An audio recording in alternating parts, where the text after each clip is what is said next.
Good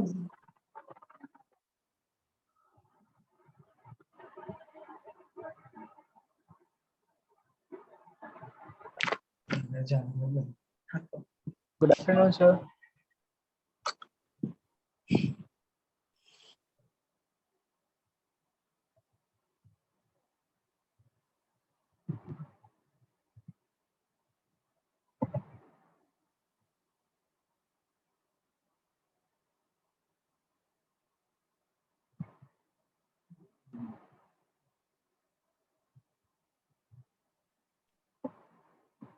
Okay.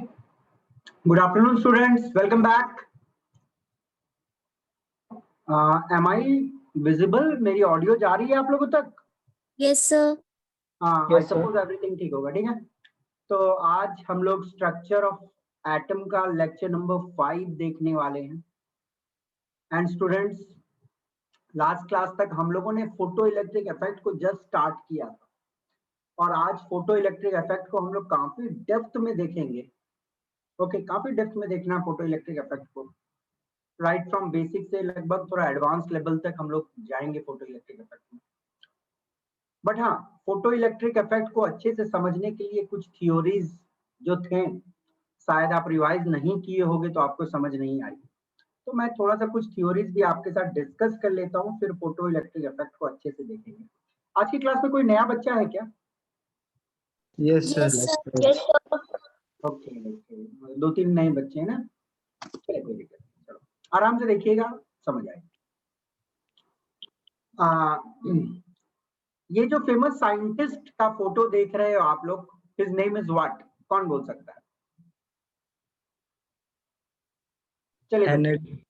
हाँ, क्या नाम है? Henry. नहीं बेटा, इनका नाम है Max Planck. Okay, his name is Max Planck. Okay,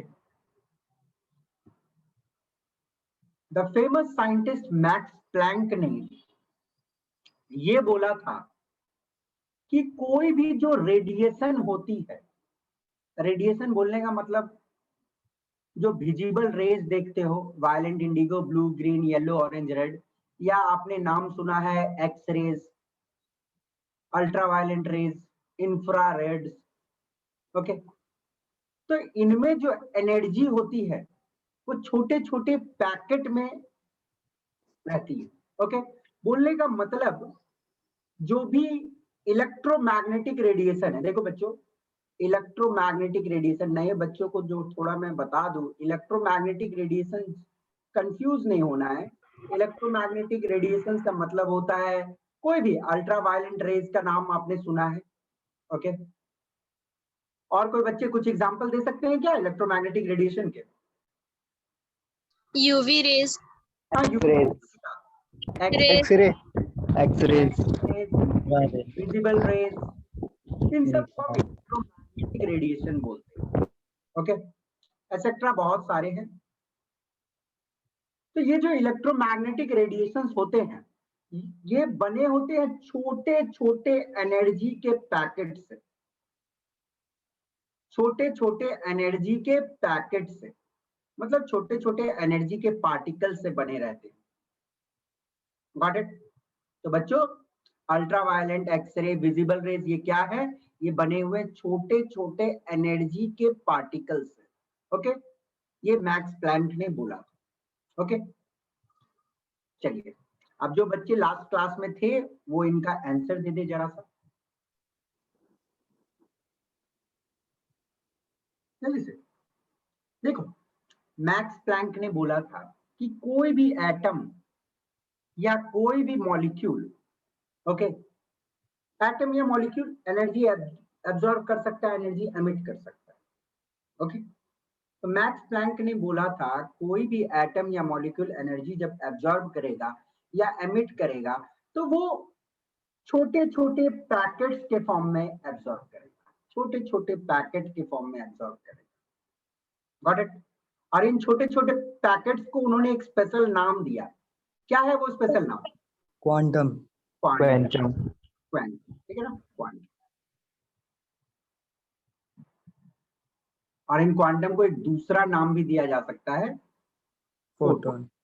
photon किसके लिए? विजिबल वाले लोग के लिए, विजिबल के लिए, विजिबल रेडिएशंस के लिए। विजिबल रेडिएशन में कौन कौन आते हैं? नए बच्चे जो बैठे हुए वो जरा बता सकते हैं? वायलेंट, ओके, ठीक है ना। ध्यान से आप सुनना, देखो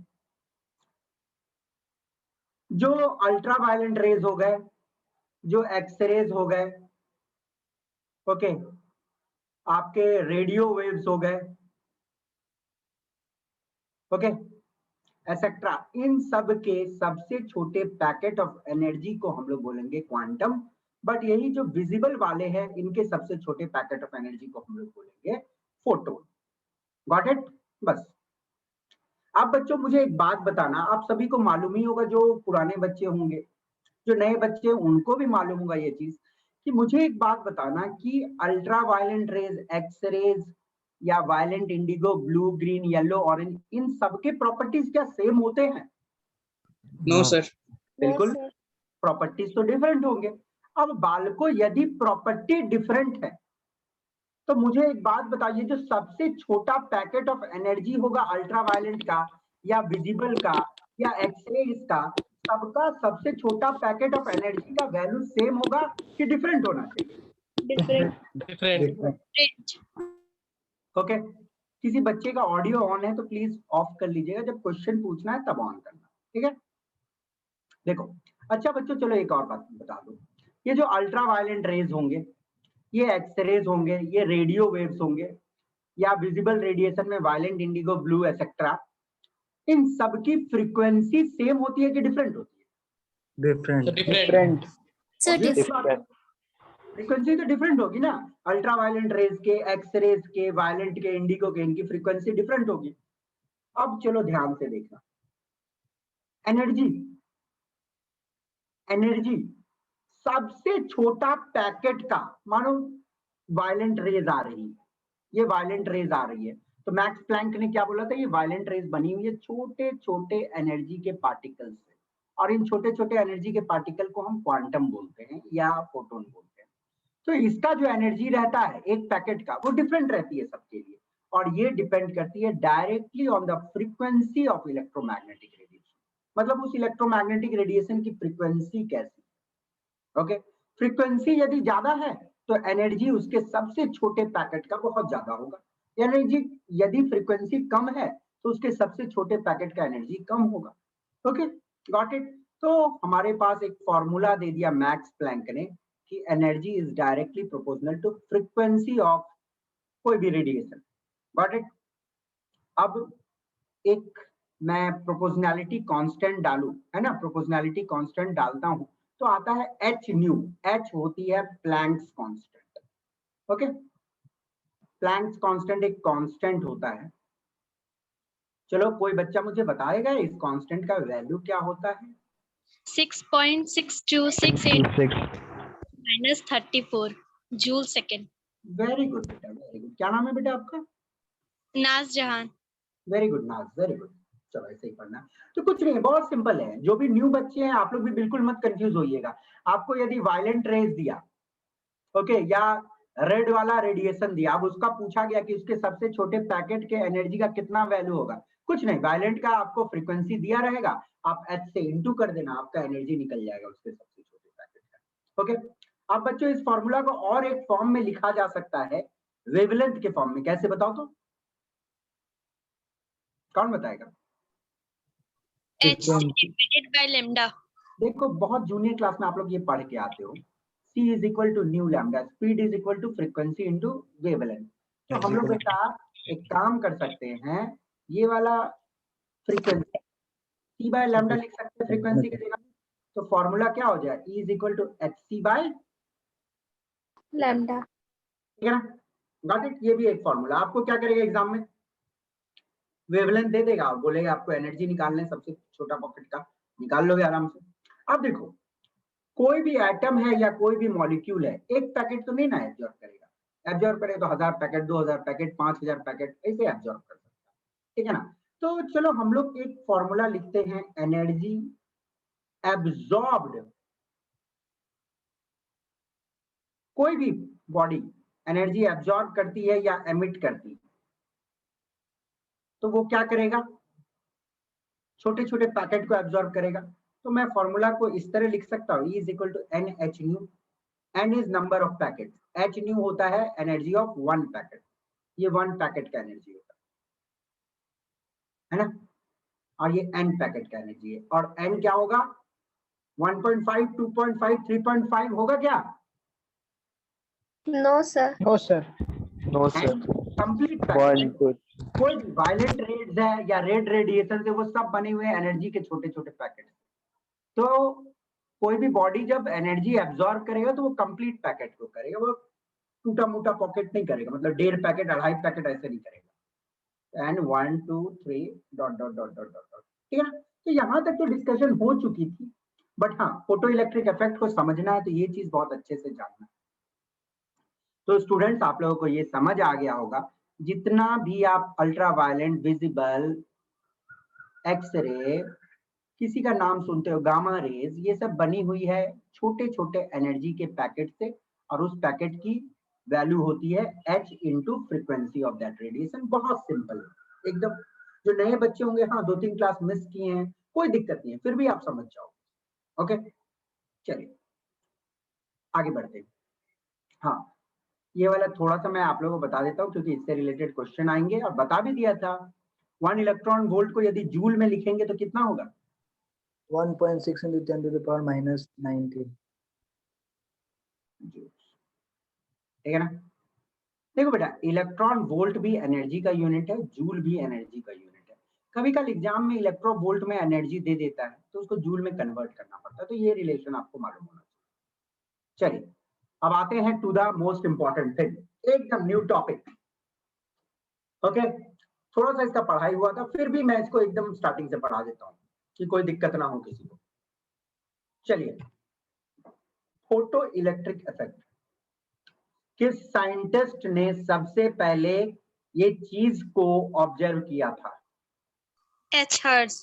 very good, H hertz, Heinrich hertz. यदि आप पढ़ने वाले बच्चे होंगे तो ईयर भी आपको याद ही होगा, बट रटने की जरूरत नहीं है। किसी को याद है क्या? मैंने बताया 1887. बहुत अच्छा, वेरी गुड, वर्क हार्ड।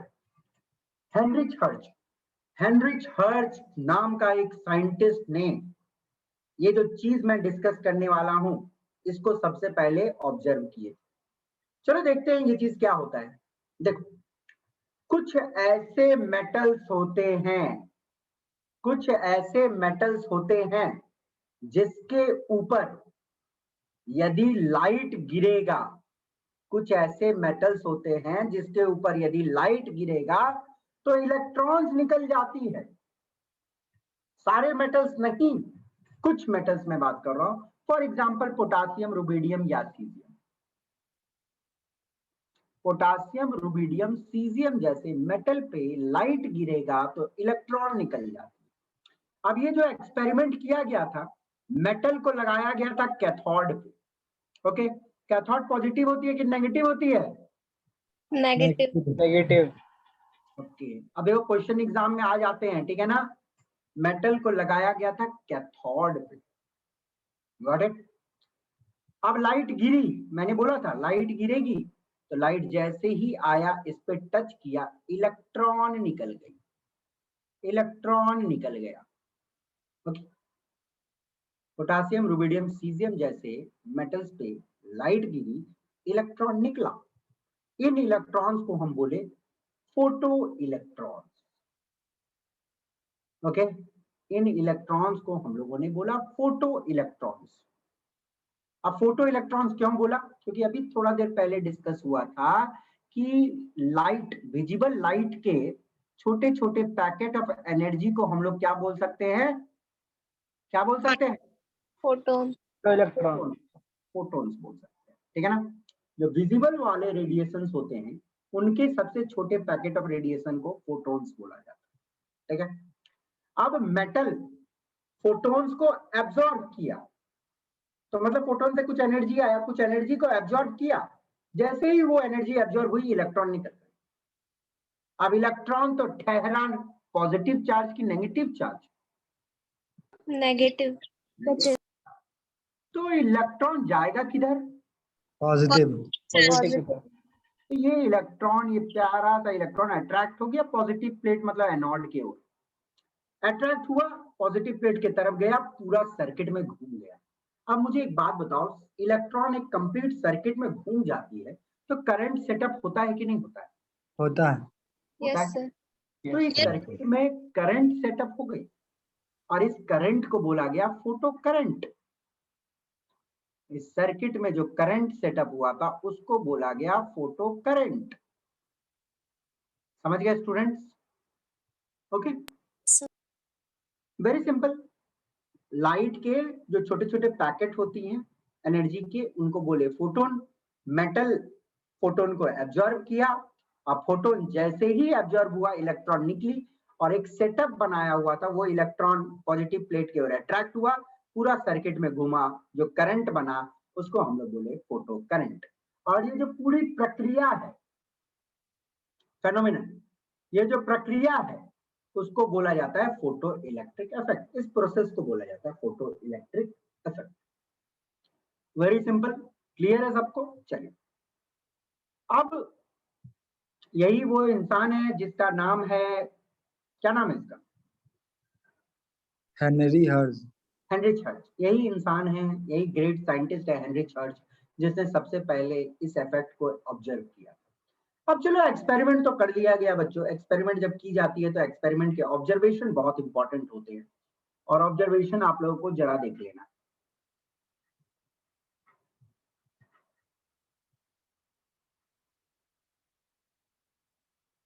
देखिए,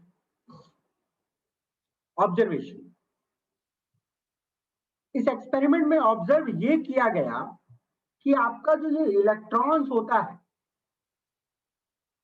वो एकदम इंस्टेंटली निकलती है। इंस्टेंटली मतलब तुरंत निकलती है।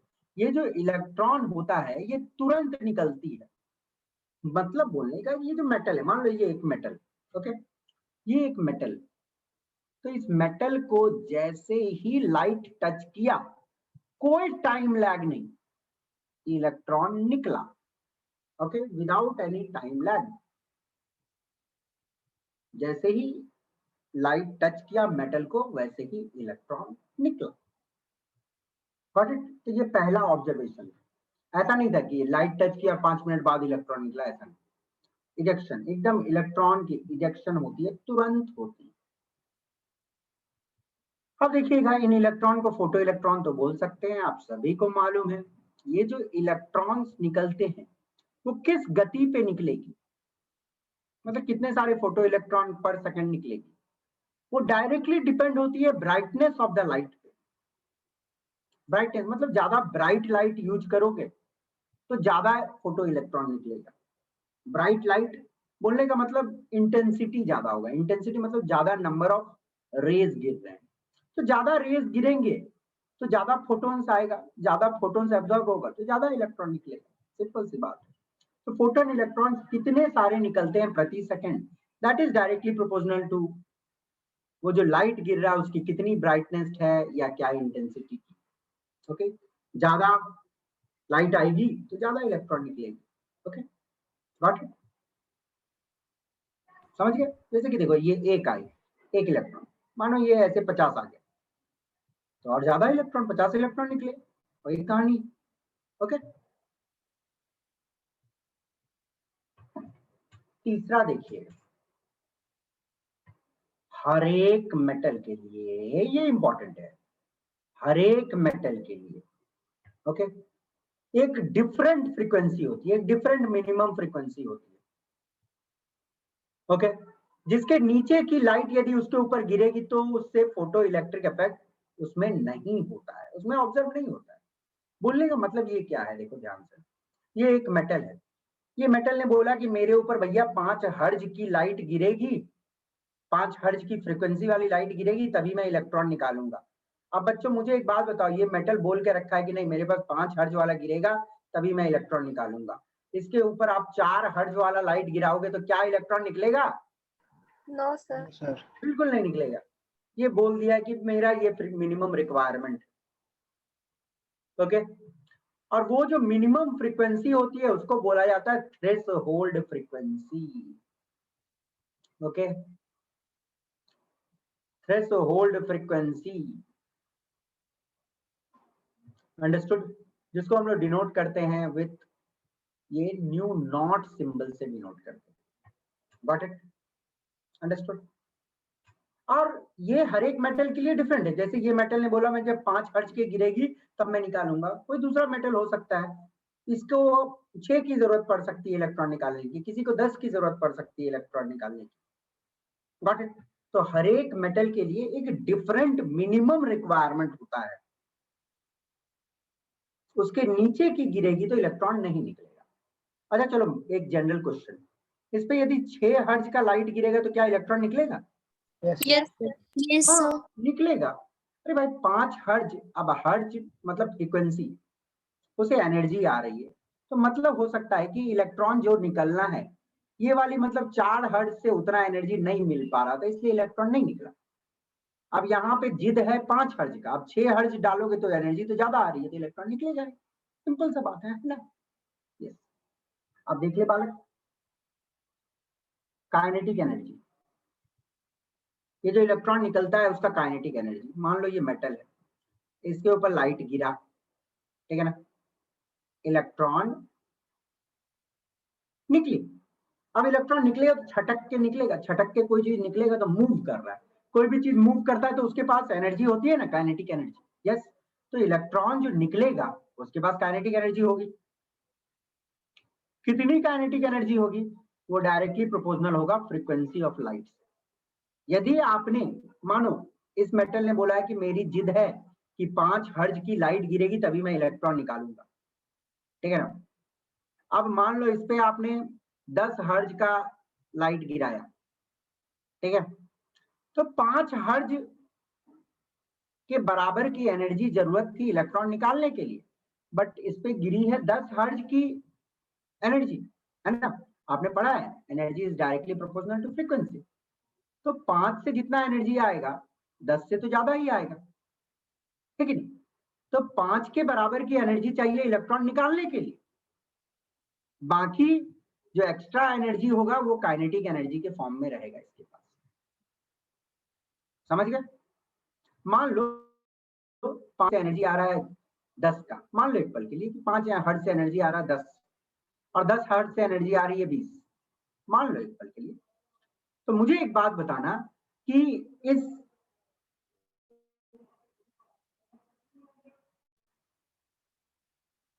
इलेक्ट्रॉन की काइनेटिक एनर्जी कितनी होगी? 10 होगा। अब मान लो मैंने फ्रीक्वेंसी को बढ़ा के कर दिया 20, ठीक है, और मान लो इससे एनर्जी आया 40, ठीक है ना। तो मुझे एक बात बताना, इसकी काइनेटिक एनर्जी आप कितनी हो गई? 20. 10 रिक्वायरमेंट थी, 40 की एनर्जी आई है, तो इसकी एनर्जी कितनी हो गई? 30, ठीक है ना, समझ गए। तो मतलब एनर्जी जो रेडिएशन गिर रहा है उसकी फ्रीक्वेंसी बढ़ेगी, चलिए ना, बढ़ जाएगी, है कि नहीं।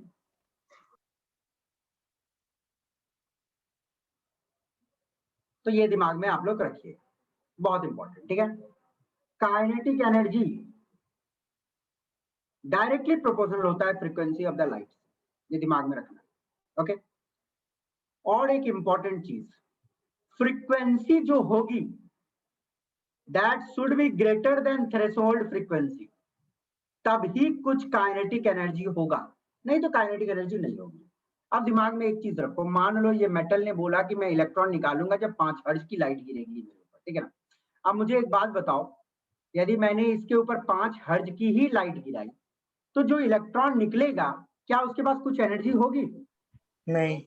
नो सर, ये 5 हर्ट्ज से जो एनर्जी आएगी वो इलेक्ट्रॉन निकालता, अब गिरी 5 ही हर्ट्ज, तो जितना एनर्जी रिक्वायरमेंट है उतना तो खत्म हो गया, इलेक्ट्रॉन निकालने ही में चला जाएगा, तो कोई काइनेटिक एनर्जी नहीं रहेगी उसके पास। हाँ, मिनिमम इससे तो थोड़ा ज्यादा रहना पड़ेगा, ये इसी को थ्रेशोल्ड फ्रीक्वेंसी बोलते हैं। गॉट इट बच्चों। तो ये कुछ फैक्ट्स हैं जो आपको दिमाग में रखने, फोटो इलेक्ट्रिक इफेक्ट के एक्सपेरिमेंट के बारे में। मैं फिर से रिपीट कर दे रहा हूँ क्योंकि इससे जो क्वेश्चन सेट होते हैं ना, काफी एकदम में ही क्वेश्चन सेट होता है और बता दे रहा हूँ। इलेक्ट्रॉन जो निकलेगी तुरंत निकलेगी, ठीक है ना, इलेक्ट्रॉन जो निकलेगी तुरंत निकलेगी, कोई टाइम लैग नहीं, जैसे ही टच किया लाइट वैसे ही निकला इलेक्ट्रॉन।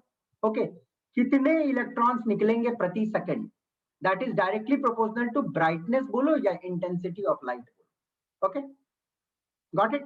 ज्यादा ब्राइट लाइट गिरा तो ऑब्वियसली इलेक्ट्रॉन जो ज्यादा निकलेगी, वीक लाइट गिरेगी तो इलेक्ट्रॉन कम निकलेगी। चलो, थर्ड पॉइंट, डिफरेंट मेटल के लिए एक मिनिमम डिफाइंड फ्रीक्वेंसी होगी जिसके नीचे की लाइट गिरेगी तो इलेक्ट्रॉन नहीं निकलेगा। समझ गए? चलिए, इलेक्ट्रॉन्स की डायरेक्टली प्रोपोर्शनल उस लाइट के फ्रीक्वेंसी, ज्यादा फ्रीक्वेंसी होगा उस लाइट, सिंपल। यहां तक किसी को कोई दिक्कत? No sir. New student, I am asking the new student, No, sir. कोई दिक्कत? No, sir.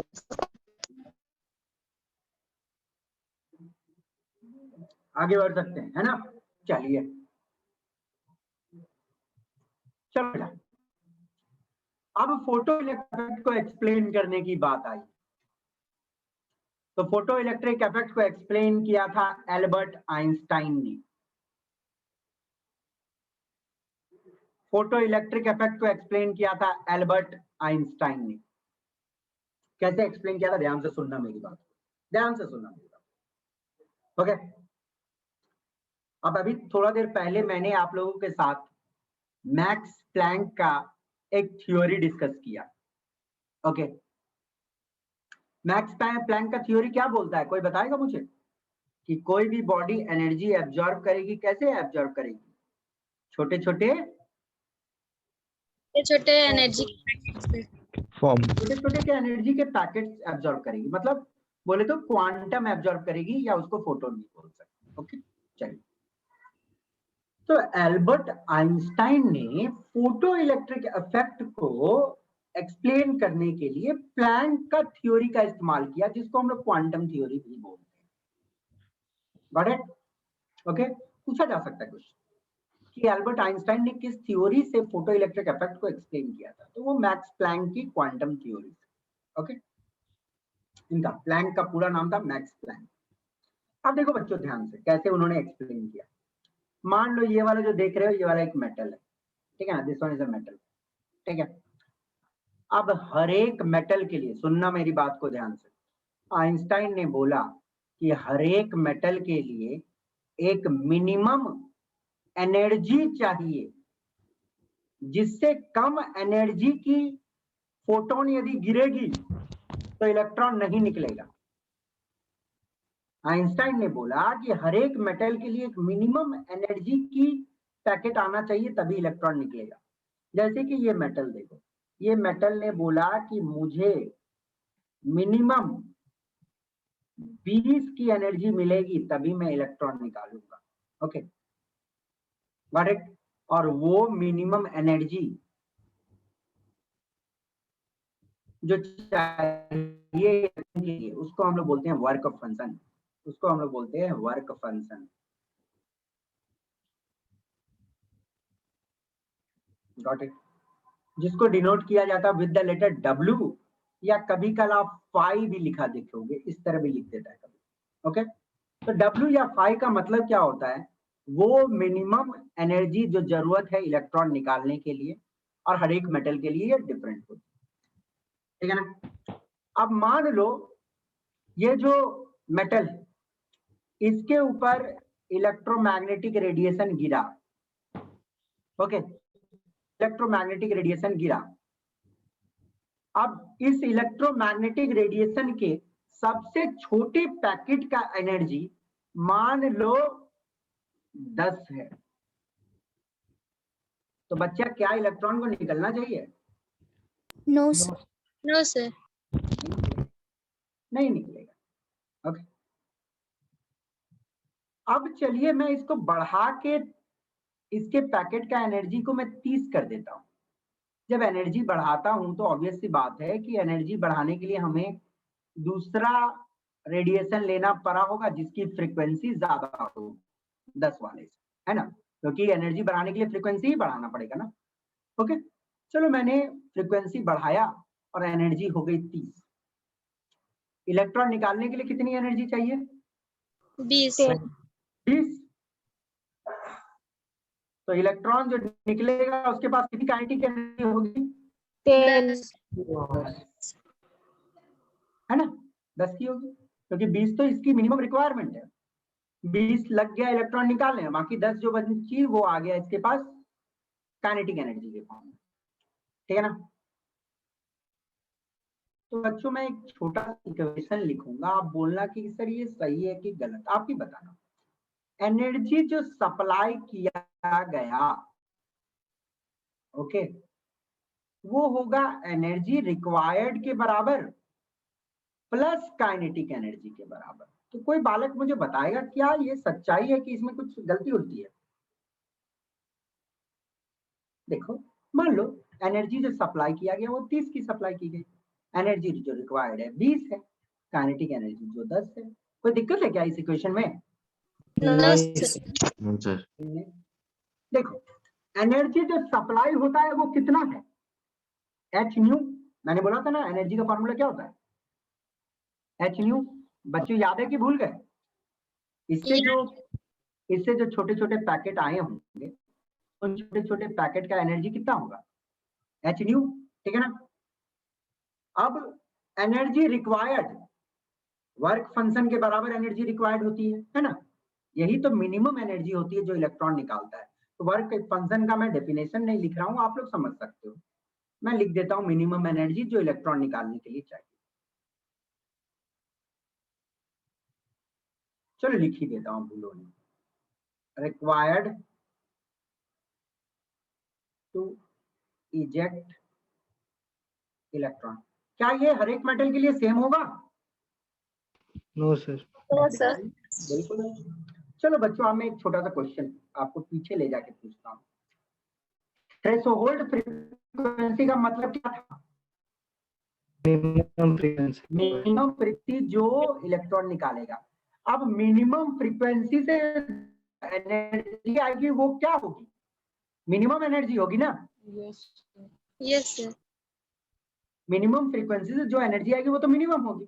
तो क्या मैं न्यू नॉट को यदि एच से इंटू कर दूं तो मुझे वर्क फंक्शन का वैल्यू मिल सकता है कि नहीं मिल सकता है?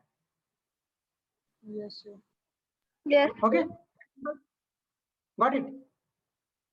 देखो, वर्क फंक्शन मतलब मिनिमम एनर्जी इलेक्ट्रॉन निकालने के लिए, और मिनिमम एनर्जी किससे आएगी? जो मिनिमम फ्रीक्वेंसी इलेक्ट्रॉन निकाल सकता है, तो एच न्यू नॉट। ओके, तो energy required will be equal to what? H nu naught. Okay, kinetic energy क्या होती है? mb square. तो बच्चों आपके पास एक फॉर्मूला आ गया, बड़ा इंपॉर्टेंट फॉर्मूला है। एच न्यू हो गया जो पर्टिकुलर एक रेडिएशन निकाले लगाए उसकी एनर्जी, और ये एनर्जी रिक्वायर्ड मतलब इतनी मिनिमम की एनर्जी उसको चाहिए, एच न्यू नॉट, और बाकी एनर्जी क्या हो गया? Kinetic energy. ये इक्वेशन आपको याद रखना है, ये आइंस्टाइन की इक्वेशन। ओके, ये आइंस्टाइन की इक्वेशन है जिससे फोटो इलेक्ट्रिक इफेक्ट को एक्सप्लेन किया गया था। आइंस्टाइन ने बोला कि भैया जो सबसे छोटे पैकेट ऑफ एनर्जी गिर रही है वो मिनिमम वर्क फंक्शन के बराबर होना चाहिए, तभी इलेक्ट्रॉन निकलेगा। हाँ, उससे ज्यादा है तो चलेगा, ज्यादा है तो बाकी चली जाएगी काइनेटिक एनर्जी के फॉर्म। समझ गए? तो इस तरह आइंस्टाइन ने फोटो इलेक्ट्रिक इफेक्ट को एक्सप्लेन किया। छोटा सा देखते हैं, बच्चों से क्वेश्चन पूछते हैं, बच्चे से जवाब दे पाते हैं। मान लो ये वाला जो मेटल है इसका वर्क फंक्शन है 20, मान लो वर्क फंक्शन है 20, ठीक है ना।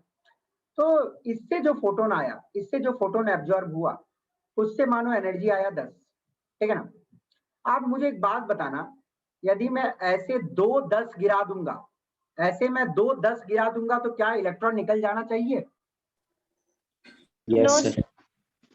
No, sir. No, sir. क्यों नो सर? मैं आपको बताता हूं, क्योंकि सुन लो, ejection of electron is instantaneous. Electron तुरंत निकलती है जैसे ही लाइट टच करता है। ओके, अब बच्चा देखो, मानो ये पहला वाला गिरा होगा, फिर उसके बाद जो दूसरा फोटोन आया होगा, कुछ तो टाइम लैग होगा, यस है कि नहीं? तो दूसरा के आने से एनर्जी 20 हो गई, ये बात नहीं है। ये आइंस्टाइन ने क्या बोला कि भैया सबसे छोटा ही पैकेट जो एब्जॉर्ब होगा वो ही वर्क फंक्शन के बराबर होना चाहिए। आप 2-10 ऐड करवा दो तो इलेक्ट्रॉन नहीं निकलेगा, ऐसा बात नहीं। ओके, आइंस्टाइन ने क्या बोला कि जो फोटोन एब्जॉर्ब होगा वो वैल्यू मिनिमम इस वर्क फंक्शन के बराबर। समझ गए? चलिए, अब चलिए आपको थोड़ा मैं नॉलेज चेक करूंगा और थोड़ा ग्राफ देखता हूं कि आप लोग ग्राफ पे कैसी पकड़ से आप लोग क्या आते हो। चलो मैं ग्राफ प्लॉट करता हूं काइनेटिक एनर्जी वर्सेस फ्रीक्वेंसी का। ओके, अब कौन बच्चा मुझे बताएगा कि ये ग्राफ में से कौन सी ग्राफ सही है? ए बी सी, मतलब काइनेटिक एनर्जी और फ्रीक्वेंसी का ए नंबर ग्राफ की बी नंबर ग्राफ की सी नंबर ग्राफ, कौन सा सही है?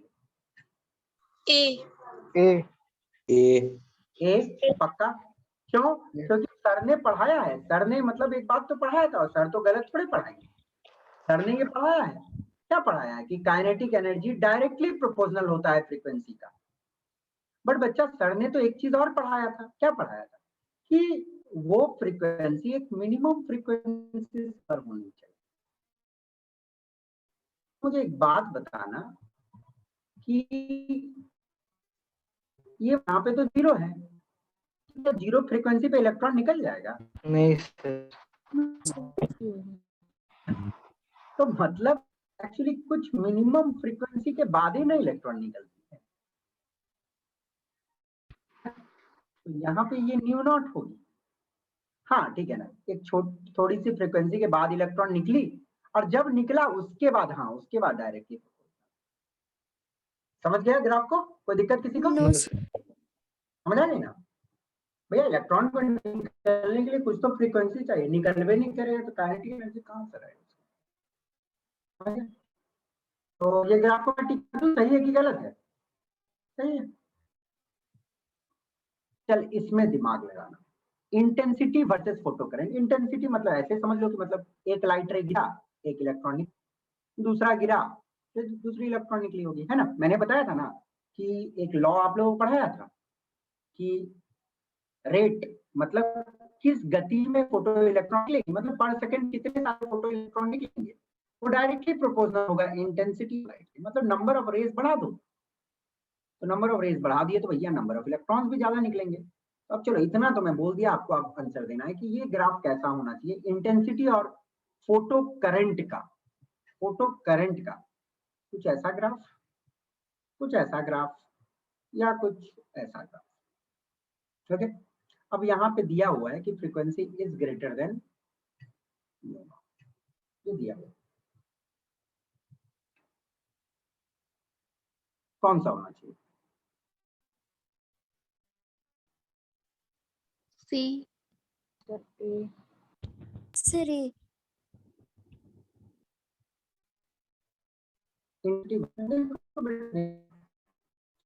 मेटल है, एक फोटोन गिरा, चलो एक इलेक्ट्रॉन आए, इंटेंसिटी बढ़ा, मतलब 2 रे गिराया, इलेक्ट्रॉन हो गए 3। तो मुझे एक बात बताओ, नंबर ऑफ रेज में बढ़ा रहा हूँ तो नंबर ऑफ इलेक्ट्रॉन बढ़ रही है कि बढ़ रही है? अब इलेक्ट्रॉन ज्यादा रहेगा तो करंट ज्यादा होगा कि कम होगा? ज्यादा। तो भैया ग्राफ को तो कुछ इस तरह बढ़ना चाहिए, इस तरह। तो आप बोलोगे कि सर ये वाला ग्राफ क्यों नहीं होगा? मैं तो बोल रहा हूँ ये आंसर होगा, क्योंकि भैया इस ग्राफ में कहीं इंटेंसिटी और फोटो करंट का ग्राफ है, तो फ्रीक्वेंसी आपको पहले ही बोल दिया गया कि जो फ्रीक्वेंसी गिरी है वो थ्रेशोल्ड फ्रीक्वेंसी से ज्यादा है, तो ये ग्राफ नहीं होगा। ओके, क्योंकि फोटो करंट उसी हिसाब से बढ़ने लग जाएगा जैसे इंटेंसिटी बढ़ेगी। Got it? कोई दिक्कत नहीं ना? चलिए तो देखते हैं ये ग्राफ कौन, काइनेटिक एनर्जी वर्सेस इंटेंसिटी का ग्राफ का कौन सही आंसर देता है। ये ग्राफ कैसा होना चाहिए? देखते हैं कौन बालक लोग को ये सही जवाब आता है।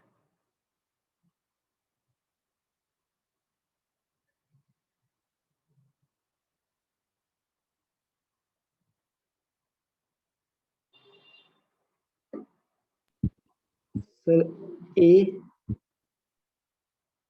कोई बच्चा बोल रहा है ये, और कोई?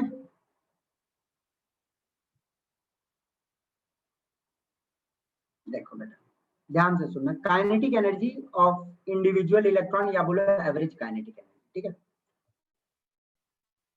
ध्यान, इंटेंसिटी मतलब मानो कि एक फोटोन आई है, चल ठीक है, एक इलेक्ट्रॉन निकला, मान लेते हैं इसका वर्क फंक्शन है 50, और ये जो आ रही है इसकी एनर्जी है 60। इलेक्ट्रॉन की कितनी काइनेटिक एनर्जी होगी? 10. दूसरा फोटोन गिरा, दूसरा इलेक्ट्रॉन निकला, इसकी एनर्जी कितनी होगी? 10, है ना। मैं फ्रीक्वेंसी कांस्टेंट रखा हूँ, फ्रीक्वेंसी सबके कांस्टेंट। ये तीसरा गिरा और इलेक्ट्रॉन निकली तीसरी, इसकी एनर्जी कितनी होगी? 10, 10. है ना। तो मुझे एक बात बताओ, क्या इंडिविजुअल इलेक्ट्रॉन की एनर्जी बदल रही है क्या? No sir. No, sir. तो एवरेज काइनेटिक एनर्जी बदलेगा क्या? नहीं। No, sir. तो इंटेंसिटी का काइनेटिक एनर्जी से कुछ लेना देना नहीं, आप जितना भी बढ़ाते चल जाओ कोई फर्क नहीं पड़ता। हाँ, इंटेंसिटी करंट से लेना देना है। तो ये ग्राफ सही है। चलिए, इस क्वेश्चन को कौन बताएगा मुझे ये कैसे सॉल्व करना है? पढ़िए, आंसर मुझे मत चाहिए, बस आप बता दो कैसे सॉल्व करोगे। जरा पढ़ना क्वेश्चन को, फिर बताना मुझे कैसे सॉल्व करोगे। थ्रेशोल्ड फ्रीक्वेंसी दिया हुआ है, एक मेटल के लिए इतना है, आइंस्टाइन थ्योरी लगा दी। ठीक है। आपको बोला गया काइनेटिक एनर्जी इलेक्ट्रॉन का बताने के लिए जब फ्रीक्वेंसी इतना का गिर रहा है, ओके। तो किसी बच्चे ने बोला आइंस्टाइन थ्योरी लगाएंगे। हाँ, वेरी गुड, आइंस्टाइन लगाएंगे, क्योंकि आइंस्टाइन का थ्योरी जो था वो बोला था कि एनर्जी ये वाला है। आइंस्टाइन का थ्योरी यही है ना? सही लिखा मैंने? No, sir. No sir. क्या गलती है इसमें? Sir, वहाँ पे न्यू नॉट इधर लेफ्ट हैंड साइड में. ठीक है ना, लेफ्ट हैंड साइड में, राइट हैंड साइड में। हाँ sir, right hand side. H nu is equal to H nu naught plus kinetic energy, okay. अब काइनेटिक एनर्जी निकालने बोला गया, तो भैया ठीक है, चलो हम उधर ले जाते हैं। H new minus new not कर सकते हैं, कोई दिक्कत? No, sir. H को कॉमन ले लिए, न्यू लिखेंगे, सॉरी ये न्यू है और ये न्यू नॉट लिखेंगे, सॉल्व कर लेंगे, हो जाएगा सॉल्व। Yes. Yes sir. चलो होमवर्क। अच्छा बच्चों, मुझे एक बात बताना कि आप लोग जो बच्चों यहाँ पे बैठे हुए हो, आप लोगों का सपना क्या है? मतलब आईआईटी जाना, कि कोई नॉर्मल प्राइवेट कॉलेज में पढ़ना, कि कोई नॉर्मल मतलब एनआईटी में चला जाना, कि आईआईटी आपका ड्रीम है? ये बताना मुझे। IIT, sir. आईआईटी, सारे बच्चे बोले आईआईटी। और मेडिकल की बात करोगे तो ऑब्वियसली आप लोग टॉप में जाना चाहेंगे। टॉप में जाने के लिए तो आपके एडवांस तक के सिलेबस में जो चीज है उनको करना ही पड़ेगा, ओके। तो बच्चा, अब जो मैं थोड़ा पढ़ाने वाला हूँ, photo electric, this is an advanced level topic. ये आईआईटी एडवांस्ड में आएगी, ठीक है ना। ये आपका जी मेंस के सिलेबस में नहीं है। तो जो बच्चा सोच रहे हैं कि चलो हम कोई प्राइवेट कॉलेज में पढ़ लेंगे या एनआईटी में पढ़ लेंगे, उनके लिए ये नहीं है। बट आई थिंक मेरे बच्चे जो हैं, they have a dream of IIT. तो क्या मैं ये टॉपिक पढ़ाऊं कि छोड़ दूं? ये बताना मुझे। से पढ़ा दीजिए. सर पढ़ाइए। पढ़ा दें? क्या आप लोग का दिमाग अभी रेडी है कि बाद में पढ़ा दूं? ये बताओ। सर रेडी है. रेडी है? सैलाई? Yes, sir.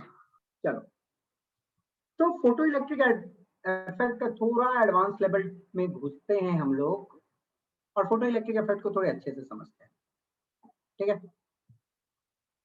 ध्यान से देखिएगा,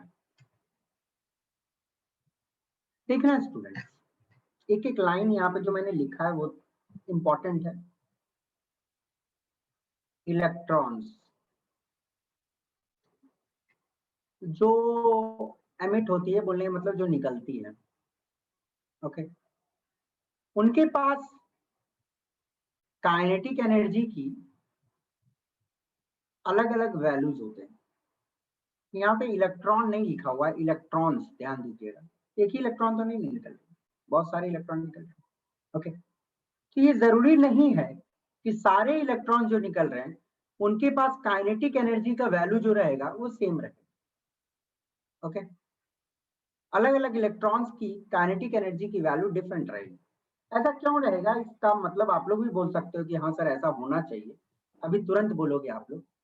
चल बच्चा मुझे एक बात बताना, ये वाला न्यूक्लियस है, मान लिए ये वाला पहला सेल है, यहाँ पे एक इलेक्ट्रॉन पड़ा हुआ है, और ये एक दूसरा सेल है, ये इलेक्ट्रॉन एक यहाँ पड़ा हुआ है। मुझे एक बात बताओ कि ये वाला जो पहला इलेक्ट्रॉन है और ये जो दूसरा इलेक्ट्रॉन है, कौन सा इलेक्ट्रॉन न्यूक्लियस से ज्यादा टाइटली अट्रैक्टेड है? पहला वाला। सबको लग रहा है पहला वाला? यस, पहला वाला को मैं भी बोल रहा हूँ कि पहला ही वाला न्यूक्लियस से ज्यादा अट्रैक्टेड, ठीक है ना। दूसरा वाला इलेक्ट्रॉन यहाँ पे मान, ठीक है। दूसरा वाला न्यूक्लियस से थोड़ा कम अट्रैक्टेड। मान लो एक पल के लिए कि ये वाला इलेक्ट्रॉन को मैंने 10 की एनर्जी दी, ठीक है ना, मतलब 10 की एनर्जी वाला फोटोन गिरा, और ये वाला इलेक्ट्रॉन पे भी मान लो 10 की एनर्जी वाला फोटोन गिरा। मान लेते एक पल के लिए कि दोनों केस में इलेक्ट्रॉन निकल जा रही है, दोनों केस में इलेक्ट्रॉन निकल जा रही है, ये भी इलेक्ट्रॉन निकल जा रहा है। मुझे एक बात बताना कि ये इलेक्ट्रॉन को निकालने में, पहला इलेक्ट्रॉन को निकालने में जितना मेहनत लगा होगा, क्या दूसरों को निकालने में उतना ही मेहनत लगा होगा कि कम मेहनत लगा होगा? मेहनत लगाओ। कम लगा होगा ना, क्योंकि कम प्यार है उसको, कम प्यार है न्यूक्लियस से, तो कम ही एनर्जी में निकल गया होगा। मान लो 10 का सप्लाई किए इसको, मतलब 2 ही का एनर्जी ये एब्जॉर्ब किया, और बाकी जो एनर्जी था 8 का, ये काइनेटिक एनर्जी की टर्म में चला गया। और ये 10 का एनर्जी इसको सप्लाई किया, तो इसको निकालने में हो सकता है तुमको 7 की एनर्जी लग गई, तो इसके पास काइनेटिक एनर्जी कितनी की है? 3 की ही। 3। तो बच्चा मुझे एक बात बताना, तो ये तो आपको समझ ही आ गया होगा कि न्यूक्लियस तो अलग अलग लेवल में है ना, अलग अलग जगहों पे है, न्यूक्लियस बोल रहा हूँ, सॉरी, इलेक्ट्रॉन तो अलग अलग जगह पे है, कोई न्यूक्लियस के सामने है, कोई न्यूक्लियस से दूर है। तो काइनेटिक एनर्जी जो डिफरेंट डिफरेंट की होगी, वो डिफरेंट होनी चाहिए कि नहीं होनी? यस एकदम 100% बातें होना ही चाहिए, अंधा आदमी भी बोलेगा, है ना, ठीक है। तो काइनेटिक एनर्जी जो इलेक्ट्रॉन निकलता है उनका डिपेंड करता है उसकी न्यूक्लियस के साथ कैसी बॉन्ड है। न्यूक्लियस के साथ ज्यादा डेंजरस बॉन्ड है, मतलब ज्यादा अट्रैक्टेड है, तो कम काइनेटिक एनर्जी है ना, न्यूक्लियस से दूर है तो ज्यादा काइनेटिक एनर्जी। अब मैं आपको एक छोटी सी बात बता दूं कि ये जो आइंस्टाइन का इक्वेशन आप लोग पढ़ते हो, क्या इक्वेशन पढ़ते हो, जल्दी बताओ, कोई याद है कि नहीं? बोले, बताइए equation. H nu equal to h mu naught plus kinetic energy by 2। जानते हो आइंस्टाइन का ये इक्वेशन को मतलब रहता है सिर्फ और सिर्फ वो इलेक्ट्रॉन से जिसके पास काइनेटिक एनर्जी मैक्सिमम है। आइंस्टाइन का ये जो इक्वेशन है, इसका मतलब सिर्फ उस इलेक्ट्रॉन से है जिसके पास काइनेटिक एनर्जी मैक्सिमम है, ओके, जिसके पास काइनेटिक एनर्जी मैक्सिमम है। तो बात बताओ ना मुझे कि आइंस्टाइन कौन सी इलेक्ट्रॉन का बात कर रहा है, जो न्यूक्लियस के बहुत सामने है या जो न्यूक्लियस से दूर है? दूर है ना, तो समझ के रखिएगा, मोस्ट लूजली बॉन्डेड इलेक्ट्रॉन, जो सबसे हल्के से बॉन्डेड है न्यूक्लियस के साथ, आइंस्टाइन का इक्वेशन सिर्फ उसी से मतलब रखता है। अब क्या होता है, एग्जाम में क्वेश्चन आते हैं, तो एग्जाम में जो क्वेश्चन आता है बच्चों, वो आता है आपका कि वो जो इलेक्ट्रॉन निकला है सबसे ज्यादा काइनेटिक एनर्जी के साथ, उसके पास काइनेटिक एनर्जी की कितनी वैल्यू होगी, मतलब काइनेटिक एनर्जी कितना होगा उसके पास, ये पूछा जाता है। तो काइनेटिक एनर्जी कितना होगा इसको हम लोग समझते हैं, ठीक है। उससे पहले एक चीज मैं दिखा देना चाहता हूं आप लोगों को, ये वाला फिगर आपको याद है, जो नॉर्मल एक्सपेरिमेंट होता है, जो normal experiment, photo electric effect वाला एक्सपेरिमेंट जो हेनरिच हर्ज ने किया था, जो हेनरिच हर्ज ने किया था, उसने मेटल को कहाँ लगाया था? कैथोड में। कैथोड में।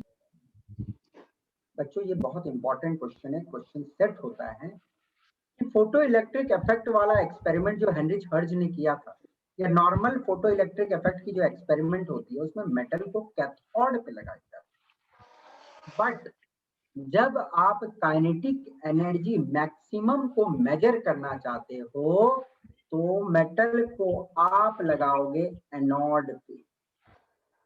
कहाँ लगाओगे? एनोड।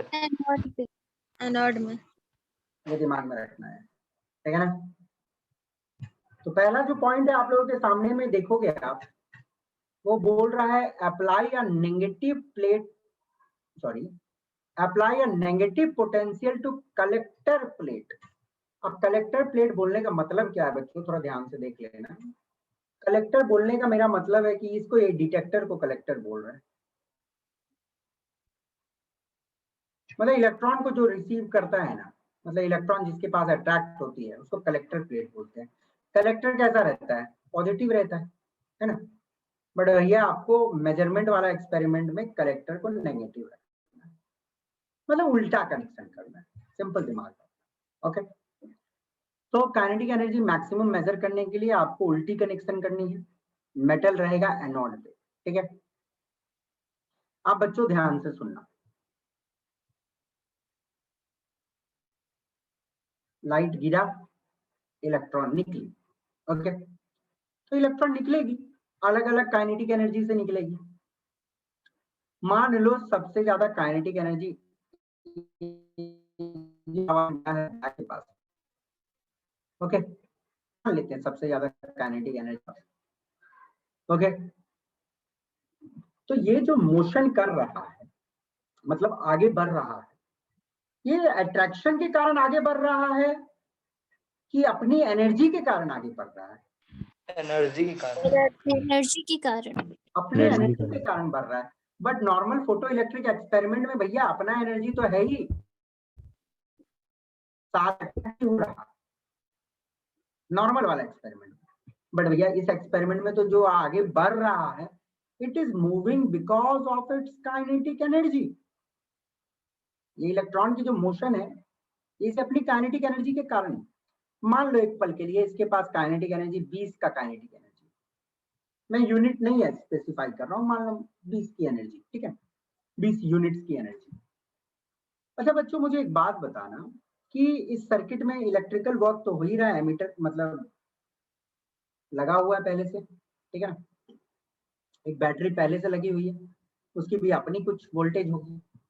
ओके, तो मुझे एक बात बताना, ये जो नेगेटिव प्लेट है ये कुछ तो इलेक्ट्रिकल रिपल्सन दे रहा होगा कि नहीं दे रहा होगा उधर से? Yes sir. है ना, क्योंकि इलेक्ट्रिकल वर्क हो रही है तो इलेक्ट्रिकल वर्क, इलेक्ट्रिकल रिपल्सन तो दे रहा है उधर से। चलो मैं मान रहा हूं एक पल के लिए कि 15 की रिपल्सन दी रही है, इधर से काइनेटिक एनर्जी 20 की है। मुझे एक बात बताना, सर्किट में अभी करंट रहेगा कि नहीं रहेगा? 15 का रिपल्सिव वर्क हो रहा है इधर से 20 की एनर्जी तो है, कुछ भी है, 5 की एनर्जी तो बच रही है ना। इलेक्ट्रॉन तो पहुंच जाएगा नेगेटिव प्लेट पे, पहुंचेगा कि नहीं पहुंचेगा? Yes sir. और इलेक्ट्रॉन पूरा सर्किट में भी घूम जाए तो आपको एमीटर में रीडिंग तो दिखेगी। एमीटर मालूम है ना, करंट मेजर करने के लिए होता है, रीडिंग तो दिखेगी। ओके, बट देखो मुझे अब क्या करना है, करना मुझे क्या है, मैं क्या करूंगा, आपके इस पोटेंशियल को इंक्रीज करूंगा। ओके, मैं इस पोटेंशियल को इंक्रीज करूंगा, जो एक्सटर्नल पोटेंशियल, ठीक है, उसको इंक्रीज किया। ओके, और इतना इंक्रीज करूंगा ताकि इसके पास जितनी की एनर्जी है ऑपोजिट से उतनी की इलेक्ट्रिकल रिपल्सन मिल जाए, मतलब उधर से उतना इलेक्ट्रिकल वर्क हो जाए। अब मुझे एक बात बताओ, 20 की एनर्जी इसके पास है, 20 की एनर्जी ऑपोजिट डायरेक्शन में, तो क्या ये most energetic electron collector plate पे पहुंच पाएगा कि नहीं पहुंचेगा? नहीं। भैया जितना ताकत से वो आगे जा रहा है उतना ताकत से तो ठेल दे रहा है, तो आगे तो बढ़ नहीं पाएगा। तो इस पल में एमीटर में रीडिंग जो होगा वो क्या होगा? ठीक है ना? तो आपको क्या करना है, सर्किट को इस तरह से इस वोल्टेज को बढ़ाना है ताकि जो सबसे फास्ट मूविंग इलेक्ट्रॉन है वो कलेक्टर प्लेट पे ना पहुंच पाए। तो इस पोजीशन पे क्या हुआ, जो काइनेटिक एनर्जी मैक्सिमम थी वो हो गई इलेक्ट्रिकल वर्क, बोलो तो इलेक्ट्रिकल रिपल्सन जो उधर से हो रहा उल्टा डायरेक्शन में, उसके बराबर। बच्चों आप लोगों को इलेक्ट्रिकल वर्क का फॉर्मूला मालूम है कि नहीं मालूम है? जल्दी से कोई किसी को मालूम है क्या इलेक्ट्रिकल वर्क का फॉर्मूला? चार्ज इनटू पोटेंशियल पढ़ा होगा, charge into potential. Electrical work is equal to charge into potential. Okay, अब ये जो पोटेंशियल मैंने लगाया, ये तो भैया ये वाला वोल्टमीटर से मुझे पता चल ही जाएगा। और क्यू, अब ये सर्किट में इलेक्ट्रॉन ही घूम रही है, जो भी है क्यू क्या होगा, इलेक्ट्रॉन के चार्ज के बराबर होगी। Q is charge electron, charge of electron आपको मालूम है, वी तो आपने पोटेंशियल जो लगाया वो है। अब ये बराबर हो जाएगी काइनेटिक एनर्जी। वी आपको मालूम है, आपको मैक्सिमम काइनेटिक एनर्जी मालूम चल जाएगा कि नहीं मालूम? बच्चों आपसे यदि एग्जाम में क्वेश्चन पूछा गया कि काइनेटिक एनर्जी ऑफ मैक्सिमम होता है that is measured eight zero value of current, क्या ये जीरो वैल्यू ऑफ करंट जो मैं बोल रहा हूँ करेक्ट स्टेटमेंट है कि गलत स्टेटमेंट है? काइनेटिक एनर्जी मैक्सिमम मैं मेजर कर रहा हूँ जब करंट सर्किट में जीरो हो जा रहा है, क्या ये सही है कि गलत स्टेटमेंट? गलत स्टेटमेंट है। बेटा देखो, ये इलेक्ट्रॉन पूरा सर्किट में नहीं घूम पा रहा है तब ना करंट जीरो हुआ। ये इलेक्ट्रॉन को मैं रोक दिया ना, 20 का एनर्जी इसके पास था, इधर से 20 लेके रोक दिया, जब रोक दिया तो तभी ना काइनेटिक एनर्जी मैक्सिमम मेजर हुई है। यस, समझ गए बात को? तो ठीक उस पॉइंट पे जहां पे करंट सर्किट में जीरो हो गया, वही पॉइंट पे काइनेटिक एनर्जी मैक्सिमम मेजर हो रही है। समझ आई कि नहीं आई? Yes sir. सिंपल सा चीज है ना। ओके, अब ध्यान से देखना, देखो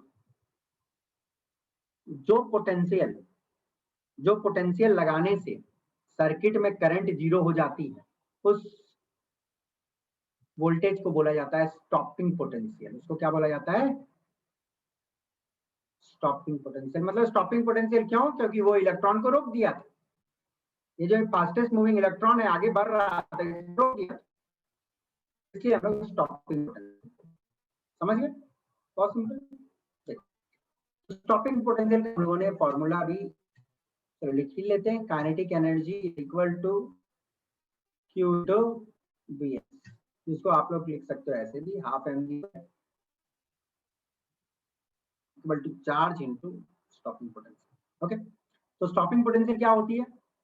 वो मिनिमम पोटेंशियल जो स्टॉप करता है फास्टेस्ट मूविंग वाला इलेक्ट्रॉन। ठीक है, अब यहाँ पे आप देखोगे कि नेगेटिव पोटेंशियल। अब नेगेटिव पोटेंशियल क्यों बोल रहे हैं? बेटा नेगेटिव इसलिए बोल रहे हैं क्योंकि देखो काइनेटिक एनर्जी इस डायरेक्शन में इलेक्ट्रॉन की है, तो आप पोटेंशियल जो लगा रहे हो वो अपोजिट डायरेक्शन में लगा रहे हो। ये पॉजिटिव एक्स में है तो पोटेंशियल जो लग रहा है नेगेटिव एक्स में लग रहा है, इसलिए हम लोग इसको नेगेटिव पोटेंशियल बोलते हैं। ओके, तो काइनेटिक एनर्जी मैक्सिमम मेजर हो जाएगा बहुत आराम से। क्यू का वैल्यू मालूम है, ये स्टॉपिंग पोटेंशियल तो आप वोल्टमीटर से देख ही लोगे, मैक्सिमम काइनेटिक एनर्जी मालूम हो जाएगा। चलो अब ये स्टेटमेंट देखना, मुझे एक बात बताना कि इलेक्ट्रॉन का काइनेटिक एनर्जी ज्यादा है तो ज्यादा वोल्टेज लगाना पड़ेगा रोकने के लिए कि कम लगाना पड़ेगा? ज्यादा। ज्यादा ना, ज्यादा तेजी से मूव कर रहा है। मान लो ये वाला जो देख रहे हो, मानो इसके पास 30 की काइनेटिक एनर्जी और इस वोल्टेज में आपको 20 एनर्जी मिल रही है, तो इतना में तो स्टॉपिंग पोटेंशियल आपका बढ़ जाएगा।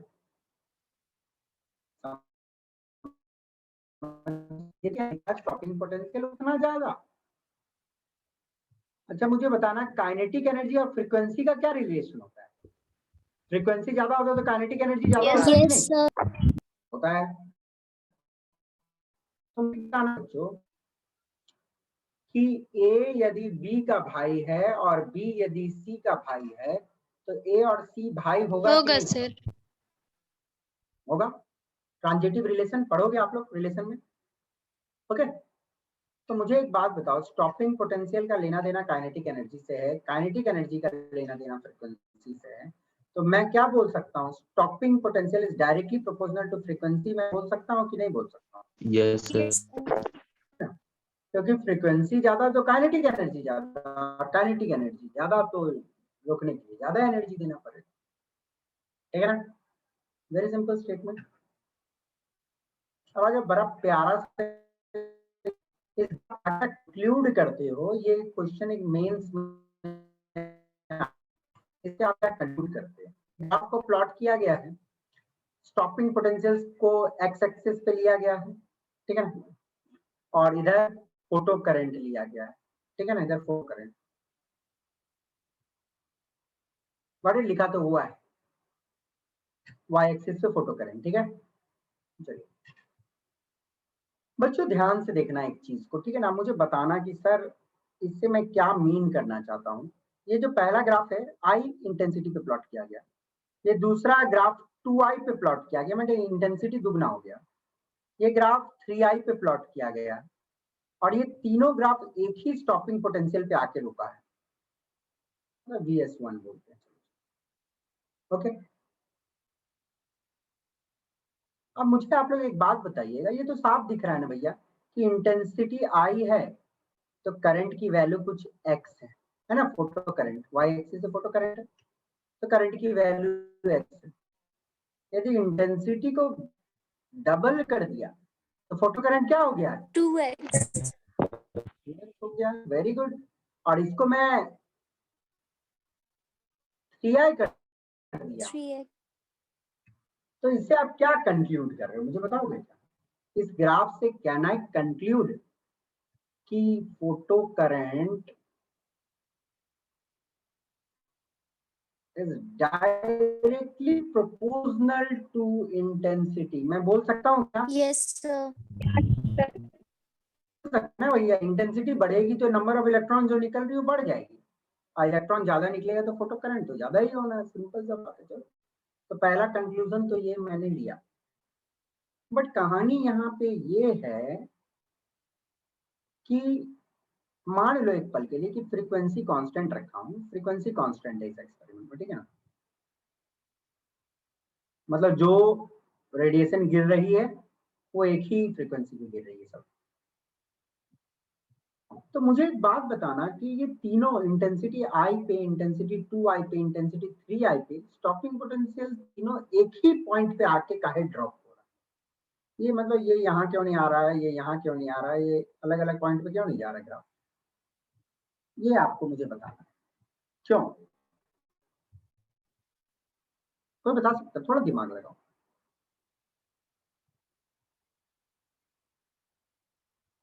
सर क्योंकि ये अभी आप फॉर्मूला बताए थे ना, kinetic energy is equals to charge into stopping potential. बताया था, बोलिए। उसकी वजह से तो नहीं ये करा ना, बोलिए। सर, तो उसकी वजह से ही उसकी वजह से तो चार्ज सब में आ रहा है ना। कहीं ना कहीं आप पास पहुंच गए हो, मतलब एक्सप्रेस नहीं कर पा रहे हो, आपके दिमाग में चीज घुस गई है कि आप क्या मतलब सर बोलना चाहिए। कोई और एक्सप्लेन कर सकता है थोड़ा अच्छे से? सर क्योंकि वो सबसे डिपेंड नहीं करता है। यही तो कहानी है। Very good. देखो मुझे क्या मतलब है, अच्छा एक बात बताओ, इंटेंसिटी आई है, मतलब मान लो कि एक रेडिएशन गिरा है तो इलेक्ट्रॉन निकला एक, ठीक है ना, मैंने 10 गिरा है तो 10 इलेक्ट्रॉन, मैंने 50 गिरा है 50 इलेक्ट्रॉन निकला, ठीक है ना, बट फ्रीक्वेंसी तो मैं कांस्टेंट रखा हूं। तो जब फ्रीक्वेंसी कांस्टेंट रहेगी, फ्रीक्वेंसी कांस्टेंट रहेगी तो काइनेटिक एनर्जी क्या चेंज होगा? No, sir. नहीं, बिल्कुल नहीं। समझ गया? तो ये फ्रीक्वेंसी पे जो फास्टेस्ट मूविंग इलेक्ट्रॉन होगा वो तो कोई एक ही होगा, है कि नहीं? फास्टेस्ट मूविंग इलेक्ट्रॉन, हमको तो रोकना है fastest moving electron, kinetic energy maximum. Fastest moving electron तो कोई एक ही होगा, इंटेंसिटी आई रहे, इंटेंसिटी 2i रहे या 3i रहे, जब तक फ्रीक्वेंसी कांस्टेंट है तो काइनेटिक एनर्जी मैक्सिमम वाला तो कोई एक ही इलेक्ट्रॉन होगा ना। तो मैक्सिमम वाला को रोकने के लिए कुछ एक ही स्टॉपिंग पोटेंशियल जरूरत होगी। मैं तो फ्रीक्वेंसी नहीं ना बदल रहा हूँ भाई, फ्रीक्वेंसी तो सब केस में सेम है, बस नंबर ऑफ रेज बढ़ा दिया। तो फ्रीक्वेंसी सेम है तो एनर्जी तो सेम ही रहेगी, तो आई में भी उतनी ही एनर्जी रहेगी फास्टेस्ट की, 2i में भी उतनी ही एनर्जी रहेगी फास्टेस्ट की, 3i में भी या 50i में भी एनर्जी तो उतनी ही रहेगी फास्टेस्ट। तो फास्टेस्ट को रोकने के लिए तो एक ही पोटेंशियल चाहिए ना, एक फास्टेस्ट है तो उसको रोकने के लिए कोई एक फास्टेस्ट, मतलब एक सबसे ज्यादा स्टॉपिंग पोटेंशियल चाहिए, दैट इज Vs1, है ना। इसके सारे ग्राफ एक पॉइंट पे ड्रॉ। एक कंक्लूजन मैं यहां से लिख सकता हूं कि स्टॉपिंग पोटेंशियल इज डिपेंडेंट या इंडिपेंडेंट ऑफ इंटेंसिटी। बोलिएगा, डिपेंडेंट या इंडिपेंडेंट? इंडिपेंडेंट।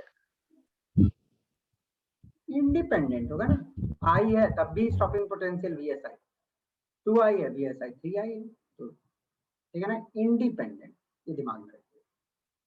ओके, समझ गए? अच्छा मुझे एक बात बताना बच्चों, मैंने यदि फास्टेस्ट मूविंग इलेक्ट्रॉन को रोक दिया तो क्या सर्किट में करंट जीरो होगा कि नहीं होगा? Yes, sir. Yes, sir. क्योंकि देख ले, ये वाला तो देख ही रहे हो ना आप लोग, ये वाला जो फास्टेस्ट है, जो सबसे तेजी मूव कर रहा है उसी को हम रोक दिए, बात तुमको नहीं आगे जाना है, तो सबसे तेजी वाला रुक गया, इसको जो आस्ते आस्ते वाला है वो तो ऑटोमेटिकली रुक जाएगा, और सर्किट में तो करंट जीरो होना है। तो वही हम लोग देख रहे हैं कि हम लोग एक फास्टेस्ट को रोक दिए हैं तो देखो करंट तो जीरो हो गई है ना, फोटो करंट तो जीरो हो गया। समझ गए? चलिए इस ग्राफ को चलो आप लोग थोड़ा एनालाइज करो। This is new 1, this is new 2, this one is new 3, और this is stopping potential V है, ठीक है ना, stopping potential 1, stopping potential 2, stopping potential 3। Confuse मत होना, ये न्यू है, ये फ्रीक्वेंसी है, ठीक है। This one is frequency, this one is frequency, this one is stopping potential. आपको ये बताना है, क्या बताना है? आपको ये बताना है कि कौन सी फ्रीक्वेंसी ज्यादा है, कौन सी फ्रीक्वेंसी ज्यादा है। ओके, जल्दी से, कौन सी फ्रीक्वेंसी ज्यादा है? एक्स एक्सिस पे स्टॉप, हाँ देखते हैं कौन बच्चा आंसर देता है। कौन सी फ्रीक्वेंसी सबसे ज्यादा है? Sir, third. Sir, third. New 3 पक्का? Yes, sir. Yes, sir. क्यों? Sir, Directly proportional. directly proportional हम लोगों ने पढ़ा, हाँ वेरी गुड, बच्चे ने आंसर दे दिया। हम लोगों ने पढ़ा है kinetic energy is proportional to frequency. Okay, और फ्रीक्वेंसी यदि ज्यादा होगा तो काइनेटिक एनर्जी भी ज्यादा होगा, और kinetic energy is directly proportional to stopping potential, है ना। हम लोगों ने ये पढ़ा हुआ है ना। मैं लिख दे रहा हूँ नहीं तो आप लोग न्यू और इसमें कंफ्यूज हो जाएगा। काइनेटिक एनर्जी और स्टॉपिंग पोटेंशियल में डायरेक्ट रिलेशन होता है। ओके, तो भैया काइनेटिक एनर्जी जिसका ज्यादा उसका स्टॉपिंग पोटेंशियल ज्यादा, तो मतलब इसका स्टॉपिंग पोटेंशियल सबसे ज्यादा दिख रहा है न्यू 3 का, मतलब काइनेटिक एनर्जी इसके पास सबसे ज्यादा, काइनेटिक एनर्जी सबसे ज्यादा मतलब फ्रीक्वेंसी भी सबसे ज्यादा, न्यू 3 जो है वो मैक्सिमम है। कोई दिक्कत आप लोगों को नहीं ना? चलो देखते हैं इस क्वेश्चन का जवाब कौन दे सकता है, और 1 मिनट से ज्यादा इसके लिए मत लेना, क्योंकि आप दिमाग लगाओगे और आंसर दे दोगे ये वाला।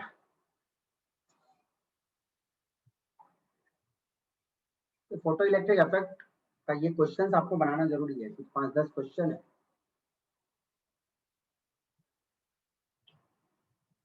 और ऐसे ही क्वेश्चन एग्जाम में आएंगे, तो ज्यादा टाइम नहीं लेगा, बट आपके लॉजिक को चेक करेगा। एक फोटो इलेक्ट्रिक एक्सपेरिमेंट में 4000 एंगस्ट्रॉम का इंसिडेंट रेडिएशन है। ओके, मतलब ये 4000 की रेडिएशन गिर रही है 4000 एंगस्ट्रॉम के। Got it? The potential difference to stop the ejection is 2 volt. अब यदि मैं चाहता हूं कि ये इजेक्शन ना हो, तो मुझे सर्किट में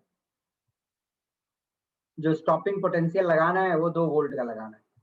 अब बोला गया है कि और option B, option B D, एक greater than 2 volt. Greater than 2 B, D for dog ना। Yes. चलो देखते हैं। दूसरा ऑप्शन दिया गया कि 3000 एंगस्ट्रॉम का है। तो पूछा गया है आपसे कि जो आप पोटेंशियल लगाओगे वो 2V से ज्यादा होगा, 2V से कम होगा, या 2V के बराबर होगा, या 0 होगा। Greater than. Greater than 2V। देखो सर ऑप्शन डी। चलिए, बहुत बच्चे डी दे रहे, तो डी ही सही होना चाहिए। देखो E is equal to HC by lambda होता है, ये पढ़ा हुआ है आप लोगों ने। Yes sir. एनर्जी और लैम्डा का कैसा रिलेशन है? इनवर्स। तो मुझे एक बात बताओ, मैंने ये वाला कम कर दिया, तो ये वाला कम कर दिया, तो एनर्जी कम हुआ कि ज्यादा हुआ? ज्यादा हो गया ना। तो ज्यादा एनर्जी वाला रोकने के लिए आपको क्या करना पड़ेगा? कम करना पड़ेगा फ्रीक्वेंसी को। फ्रीक्वेंसी को ज्यादा करना पड़ेगा, ठीक है ना। ज्यादा एनर्जी आ गया, तो ज्यादा एनर्जी जब आ गया, तो इलेक्ट्रॉन जो निकलेगी वो ज्यादा एनर्जी से निकलेगी, कम एनर्जी से निकलेगी? ज्यादा एनर्जी। ज्यादा एनर्जी से ना। तो आपको पोटेंशियल जो लगाना पड़ेगा वो ज्यादा ही लगाना पड़ेगा। सब बच्चों को क्लियर है कि कोई दिक्कत? क्या आगे बढ़ू? यस। चलो एक काम करो, ये वाला बताओ।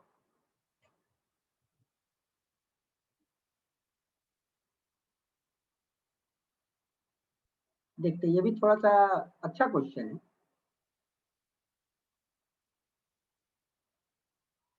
Photo electron stopping potential depends on. Option C, frequency of the sir incident. C. Sir C. सारे बच्चों को सी लग रहा है? कंफर्म? Yes sir. जो न्यू स्टूडेंट है उनको सी लग रहा है क्या? Yes sir. पर मुझे सी नहीं लग रहा है, मुझे ए लग रहा है। बताओ क्यों? Yes sir, yes. उसमें पॉजिटिव में था, इसमें नेगेटिव। नहीं, वो नहीं है, वो रीजन नहीं। देखो बेटा, देखो क्या बोल रहा है, frequency of incident light and nature of cathode material. देखो कैथोड पे मैंने मेटल लगाया है, ठीक है, ओके। अब मैं मेटल X लगाया, तो उसको इलेक्ट्रॉन निकालने के लिए चाहिए जो वर्क फंक्शन है उसका 2 है। इस पे जो फ्रीक्वेंसी गिरी है 10 की गिरी है। एक मेटल जो लगाया उसकी वर्क फंक्शन मानो 5, इस पे जो गिरा वो 10 है। तो काइनेटिक एनर्जी ज्यादा किसका रहेगा? फर्स्ट वाला का रहेगा काइनेटिक एनर्जी बहुत, है ना। तो मेटल पे भी तो डिपेंड करता है ना, कि मेटल लोगे तो उसको ज्यादा एनर्जी कम एनर्जी लगेगा निकालने पे। तो भैया फ्रीक्वेंसी पे तो डिपेंड करता ही है। और ये समझ जाना चाहिए कि भैया मेटल पे भी तो डिपेंड करता है, क्योंकि हर एक मेटल तो सेम एनर्जी में तो नहीं निकालेगा। तो ट्रिकी क्वेश्चन है थोड़ा, समझ गया?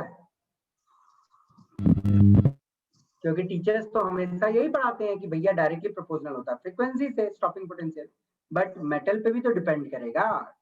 यदि उस मेटल से कम में निकल जाएगा इलेक्ट्रॉन, तो ऑब्वियस सी बात है स्टॉपिंग पोटेंशियल ज्यादा लगेगा। चलो, इसका आंसर तो आप लोगों को मालूम होगा क्या होगा। work function.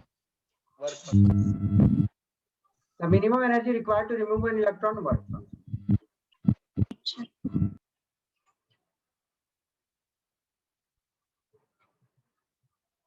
During Einstein photoelectric experiment, what changes are absorbed when the frequency of incident radiation is increased? Frequency को increase कर दिया जाता है. The value of stopping potential increases. Yes, sir. Option C. C. Sir, C. ये वाला क्यों नहीं हुआ बोले तो? सैचुरेशन करंट का मतलब होता है मैक्सिमम करंट, ठीक है? करंट क्यों नहीं होगा ये बताना तो? क्योंकि करंट का फ्रीक्वेंसी से तो नहीं लेना देना, करंट का लेना देना किससे होता है? Kinetic. इंटेंसिटी, है ना?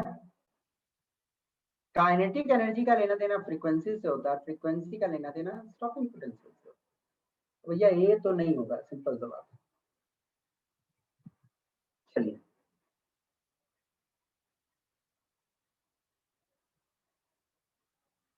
how does the intensity affect the photoelectric current?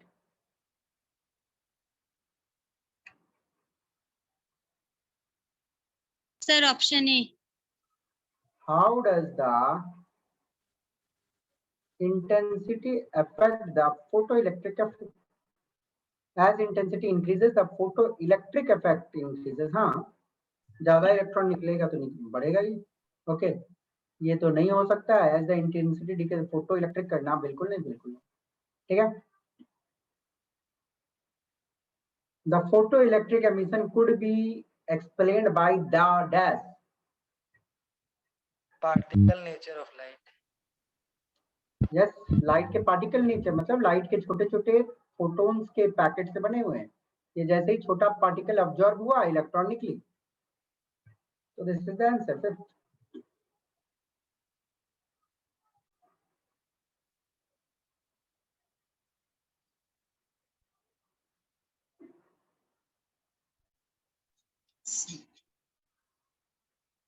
क्या होगा अभी हम लोग देखें. खाली क्या किया कि इस ग्राफ को जो सचमुच पॉजिटिव होना चाहिए उसको नेगेटिव डायरेक्शन में बनाया हुआ है. नेगेटिव पोटेंशियल, नेगेटिव तरफ बना दिया. No matter. क्या होगा? A. हाँ? A. ए होगा. Yes. ये होगा बेटा, क्योंकि देखो, अरे नेगेटिव डायरेक्शन से आप मत रखो. नेगेटिव साइन का मतलब सिर्फ ये हो रहा है कि डायरेक्शन अपोजिट है. समझ गए ना बात को? Got it? कोई दिक्कत? No, sir. नेगेटिव साइन सिर्फ रहता है to indicate the direction, but potential का वैल्यू सबसे ज्यादा तो न्यू 3 का ही होगा ना. स्टॉपिंग पोटेंशियल सबसे ज्यादा इसका. ठीक है. On which part of the photoelectric cell does the radiation strikes? Photoelectric cell में मतलब आप लोग देखो ना, एक ऐसा भी सर्किट होता है जिसमें जो मतलब फोटो इलेक्ट्रिक वाला होता है, मतलब सूरज की रोशनी से भी चलते हैं बहुत चीज. तो उसमें जो रेडिएशन कहाँ पे स्ट्राइक करेगा? कैथोड पे भी कि एनोड पे? हम लोग को प्रॉपर फ्लो करवाना है इलेक्ट्रॉन का. तो इलेक्ट्रॉन का प्रॉपर फ्लो करवाना है तो मेटल को पॉजिटिव पे रखे कि नेगेटिव पे रखे? Positive pay. Yes. अच्छा चल, मैंने मेटल को पॉजिटिव पे रखा. लाइट इलेक्ट्रॉन इधर तो रिपल्सन होगा ना. Yes. Negative. Cathode पे होगा sir. Option A. नेगेटिव पे रखेंगे तब ना इलेक्ट्रॉन निकलेगा तो अट्रैक्ट होगा पॉजिटिव प्लेट के ओर, तब सर्किट में घूम जाएगा. समझ गए? Yes. Yes, sir. ये क्वेश्चन पढ़ो, थोड़ा सा अच्छा क्वेश्चन है. The light of wavelength lambda shines on a metal surface with intensity x. The light of wavelength lambda shines on metals with intensity x. Okay. Wavelength है lambda, ठीक है ना? ये wavelength है. Intensity जो है वो x है, ठीक है। The metal emits y electrons per second, प्रति सेकेंड y इलेक्ट्रॉन्स निकाल रहा है, मतलब रेट है इलेक्ट्रॉन निकलने का y with average energy z। हाँ, इलेक्ट्रॉन जो निकल रहे हैं उनका एनर्जी जो है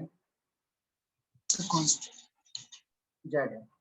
बोल रहा है कि what will happen to y if z नहीं बोल रहा what will happen to y and z if x is double and wavelength is constant. मतलब इसको कांस्टेंट रखा है और इसको डबल कर दिया गया है, तो पूछ रहा है आपसे कि क्या होगा y। सर y डबल हो जाएगा। डबल y डबल हो जाएगा, 2y हो जाएगा। ओके, y डबल हो जाएगा। z के साथ क्या होगा? कांस्टेंट रहेगा। z कांस्टेंट रहेगा, कोई फर्क नहीं पड़ता क्योंकि इंटेंसिटी तो आपकी वही है। ओके, इंटेंसिटी में तो कोई फर्क नहीं पड़ा, सॉरी इंटेंसिटी बढ़ाने से आपको कोई फर्क नहीं पड़ेगा। वेवलेंथ आपने चेंज नहीं किया है, वेवलेंथ नहीं चेंज किया मतलब फ्रीक्वेंसी आपने नहीं चेंज किया, तो कोई फर्क नहीं पड़ेगा। ओके, एक दो क्वेश्चन मैं आपको होमवर्क देना चाहता हूँ। ये क्वेश्चन मैं आपको होमवर्क दूंगा, एक अच्छी क्वेश्चन है जिसमें आप दिमाग लगाओगे तब बनेगा ये क्वेश्चन। अब मैं चाहता हूँ कि आप लोग दिमाग लगाओ। मैं एक छोटा सा हिंट दे रहा हूँ। H और C का जो प्रोडक्ट होता है ना, उसको आप इलेक्ट्रॉन वोल्ट नैनोमीटर में लिखोगे तो 1240 इलेक्ट्रॉन वोल्ट नैनोमीटर होता है। समझ गए? मतलब प्लैंक कांस्टेंट इनटू C करोगे तो 1240 इलेक्ट्रॉन वोल्ट नैनोमीटर होता है। कोई बच्चा मुझे बता सकता है कैसे प्रोसीड करेंगे?